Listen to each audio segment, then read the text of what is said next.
भाग 5 the bundle 5 साल एक चैट ऐप और वह EU सौदा जो बिना जुर्माने के खत्म हुआ। क्लाउड अर्थव्यवस्था का स्रोत समर्थित विश्लेषण। हर दावा अपने स्रोत से जुड़ा है। यहाँ किसी अपराध का आरोप नहीं है। उल्लेखनीय बात यह है कि यह सब कानूनी और प्रकटित है। सालों तक अगर आप माइक्रोसॉफ्ट का ऑफिस सूट खरीदते तो टीम्स उसके साथ आता था। पहले से इंस्टॉल हटाना मुश्किल और एक प्रतिद्वंदी ने तर्क दिया, चुपचाप उसी चीज से सब्सिडाइज्ड जिसे खरीदने आप असल में आए थे। वह प्रतिद्वंदी स्लाक था और 2020 में उसने अपनी शिकायत को कानूनी बनाने का फैसला किया। शुरुआत में ही स्पष्ट कर दूं, आगे जो है वह एक शिकायत, एक जांच, एक प्रारंभिक आरोप और एक समझौते की 5 वर्षीय कड़ी है। कोई फैसला नहीं। मामला बिना किसी के कानून तोड़ने का दोषी पाए गए खत्म हुआ। 22 जुलाई 2020 को स्लाक टेक्नोलॉजीज ने माइक्रोसॉफ्ट के खिलाफ यूरोपियन कमीशन के पास एक प्रतिस्पर्धा शिकायत दर्ज की। स्लाक ने माइक्रोसॉफ्ट पर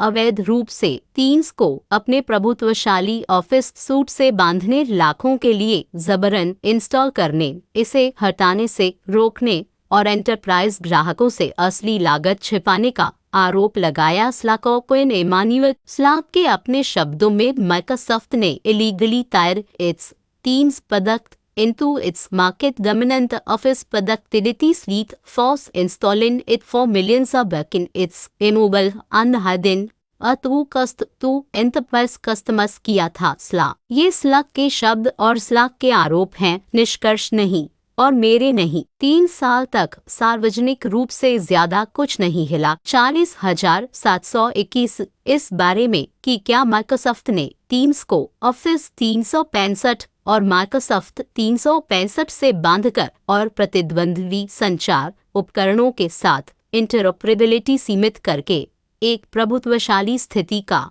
दुरुपयोग किया। यूरोपियन कमीशन सिलिकॉन आंदोलन कार्यवाही खोलना किसी जांच की शुरुआत है, अंत नहीं। यह कहता है कि नियामक के पास सवाल हैं, यह नहीं कि उसके पास जवाब हैं। माइक्रोसॉफ्ट ने आरोप लगने से पहले ही कदम उठाया। 1 अक्टूबर 2030 से प्रभावी, उसने यूरोपियन इकोनॉमिक एई और स्विट्जरलैंड में माइक्रोसॉफ्ट 365 और ऑफिस 365 से टीम्स को अनबंडल किया। सूट को टीम्स के बिना कम कीमत पर बेचा, करीब 2 महीना कम, और टीम्स को एक स्वतंत्र उत्पाद के रूप में पेश किया। माइक्रोसॉफ्ट, यह माइक्रोसॉफ्ट का अपना स्वैच्छिक बदलाव था और माइक्रोसॉफ्ट ने इसे कमीशन की चिंताओं को संबोधित करने के रूप में पेश किया। कमीशन बाद में इससे असहमत हुआ कि यह पर्याप्त था। 25 जून 2024 को कमीशन ने माइक्रोसॉफ्ट को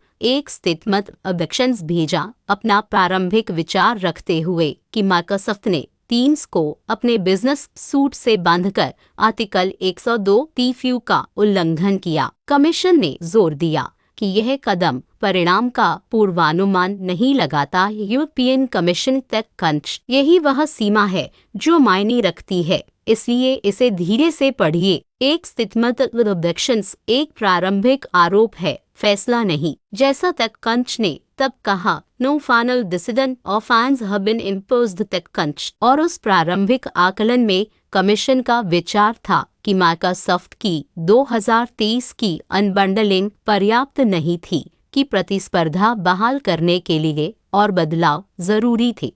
तक कंच नियामक के प्रारंभिक कहने अनुसार पहले इलाज को और आगे जाना था, तो माइक्रोसॉफ्ट और कुछ लेकर लौटा। मई 2025 में उसने संशोधित प्रतिबद्धताएं प्रस्तावित की। सूट को टीम्स के बिना काफी कम कीमत पर पेश करना, ग्राहकों को बदलने के बार बार मौके देना, प्रतिस्पर्धी उपकरणों के लिए इंटरऑपरेबिलिटी बनाना और ग्राहकों को अपना टीम्स डेटा निर्यात करने देना। कमीशन ने उन प्रतिबद्धताओं को एक मार्केट टेस्ट के लिए खोला। माइक्रोसॉफ्ट स्लोटन अन में माइक्रोसॉफ्ट की अपनी पेशकश की फ्रेमिंग आत्मविश्वासी थी। उसने कहा कि प्रतिबद्धताएं episode play on the complete resolution to the concerns raised by our competitors Microsoft। यह माइक्रोसॉफ्ट का अपने ही प्रस्ताव का वर्णन है। 12 सितंबर 2025 को कमीशन ने माइक्रोसॉफ्ट की प्रतिबद्धताओं को स्वीकार किया और उन्हें रेगुलेशन 1/2003 के आर्टिकल 9 के तहत कानूनी रूप से बाध्यकारी बनाया। Take control lions and laugh यहाँ कानूनी असली बात है